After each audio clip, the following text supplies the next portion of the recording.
Ya, assalamualaikum warahmatullahi wabarakatuh. Alhamdulillah wa syukurillah wa ala ni'amillah wa salatu wassalamu ala rasulillah Muhammad ibn Abdullah. Amma ba'du. Bagaimana kabar teman-teman semuanya? Semoga teman-teman semua yang ada di rumah maupun yang ada di manapun kalian berada, semoga kalian selalu senantiasa dalam lindungan Allah Subhanahu wa taala, diberikan kesehatan sehingga tetap semangat dalam belajar. Baiklah teman-teman semua, pada video pembelajaran kali ini kita akan bersama-sama membahas materi tentang Wali Songo, yang mana beliau-beliau ini adalah orang-orang yang menyebarkan ajaran agama Islam di Indonesia sesuai dengan KMA yang baru, Keputusan Menteri Agama yang baru nomor 183. Di kelas 6 ini kita akan mulai dari materi Wali Songo, yaitu dari Sunan Maulana Malik Ibrahim. Untuk itu, sebelum kita mulai materinya, kita perlu tahu dulu kompetensi dasar yang akan kita capai pada pembahasan ini. Yang pertama ada kompetensi dasar mengenai sikap spiritual, mengenai sikap sosial, pengetahuan dan keterampilan, yang mana pada kompetensi sikap spiritual di sini kalian harus mampu menghargai nilai-nilai positif dari peran Sunan Maulana Malik Ibrahim dalam menyiarkan Islam di Indonesia. Kemudian dalam sikap sosialnya kalian mampu menjalankan sikap tanggung jawab, percaya diri, toleran, dan santun. Dan pada kompetensi pengetahuan, kalian harus bisa menganalisis biografi Maulana Malik Ibrahim dan perannya dalam mengembangkan Islam di Indonesia.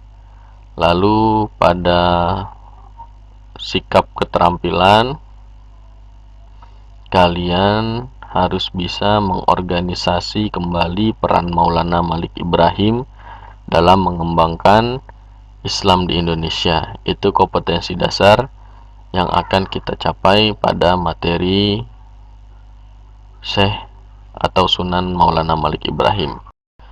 Nah, siapakah Wali Songo itu? Wali Songo atau Wali Sanga dikenal sebagai penyebar agama Islam di Pulau Jawa pada abad ke-14. Di era Wali Songo adalah era di mana berakhirnya dominasi Hindu-Buddha dalam budaya Nusantara untuk digantikan dengan kebudayaan Islam. Jadi pada saat itu Nusantara ini didominasi oleh Hindu-Buddha, animisme dan dinamisme. Lalu ketika para Wali Songo datang, para penyebar agama Islam ini datang, lalu budaya Nusantara yang tadinya menganut kepercayaan, menganut agama Hindu-Buddha, digantikan dengan kebudayaan Islam. Nah, mereka itu adalah para tokoh penyebar agama Islam yang ada di Indonesia, khususnya di Pulau Jawa. Ada beberapa pendapat yang mengatakan arti dari Wali Songo. Yang pertama, Wali Songo berarti Wali 9, yang menandakan jumlahnya ada 9 orang, karena kata Songo dalam bahasa Jawa artinya adalah 9. Lalu ada juga yang mengatakan Songo berasal dari kata Thana yang berarti mulia dalam bahasa Arab. Jadi orang-orang yang mulia yang menyebarkan ajaran agama Islam. Ada juga yang berpendapat bahwa Wali Songo adalah majelis atau perkumpulan orang yang pertama kali didirikan oleh Sunan Gresik pada tahun 1404 Masehi. Siapakah Syekh Maulana Malik Ibrahim? Nah, ada beberapa kekeliruan yang terjadi di masyarakat, khususnya di Pulau Jawa ini. Sebagian masyarakat ada yang mengatakan bahwa beliau adalah Syekh Maghribi, karena beliau bukan berasal dari Maghribi atau dari Maroko. Ada juga yang mengatakan bahwa beliau adalah Syekh Ibrahim As-Samarkandi. Padahal Syekh Maulana Malik Ibrahim dengan Syekh Ibrahim As-Samarkandi adalah dua pribadi yang berbeda, yaitu orangnya beda. Syekh Maulana Malik Ibrahim beda orangnya, Syekh Ibrahim As-Samarkandi juga beda orangnya.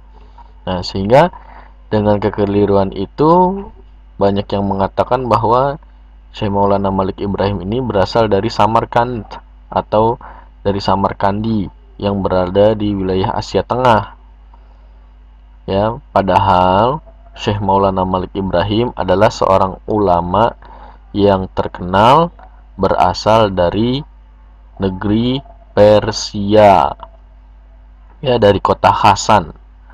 Ya. Nah, beliau merupakan keturunan Rasulullah SAW dari jalur Sayyidina Husain yang diperkirakan lahir pada tahun 720 Hijriah atau 1350 Masehi. Pada tahun 1371 Masehi, Syekh Maulana Malik Ibrahim datang ke Pulau Jawa bersama para saudaranya yang bernama Maulana Mahpur, Sayyid Yusuf Mahrabi, dan dikawal dengan 40 orang pengikutnya atau pengawalnya. Nah, mereka ingin berdakwah sambil berdagang di Pulau Jawa. Nah, kota Gresik pada saat itu menjadi tujuan, ya, pendaratan perahu layar mereka, tepatnya di Desa Sembalo, tempat yang pertama kali beliau tuju. Dari awal datang hingga wafat pada hari Senin 12 Rabiul Awal tahun 822 Hijriah atau 8 April 1419 Masehi, beliau istiqomah berdakwah di daerah Gresik sehingga dikenal dengan sebutan Sunan Gresik. Jadi nama lain beliau adalah Sunan Gresik. Lalu apa saja perjuangan yang beliau lakukan dalam berdakwah? Nah, di sini banyak upaya-upaya yang dilakukan oleh Sunan Gresik. Yang pertama, beliau berdakwah melalui jalur perdagangan. Ya, sebagaimana tadi, ya, dijelaskan bahwa beliau bersama para pengikutnya dan saudara-saudaranya datang ke Pulau Jawa dengan tujuan untuk berdakwah sambil berdagang. Nah, beliau berdakwah sambil berdagang. Nah, barang-barang yang beliau sediakan itu ternyata barang yang bagus di antara pedagang-pedagang yang lain, dan harganya pun murah. Ya, beliau dikenal sebagai pedagang yang jujur, ya, sehingga banyak orang-orang yang tertarik saat berinteraksi bersama beliau.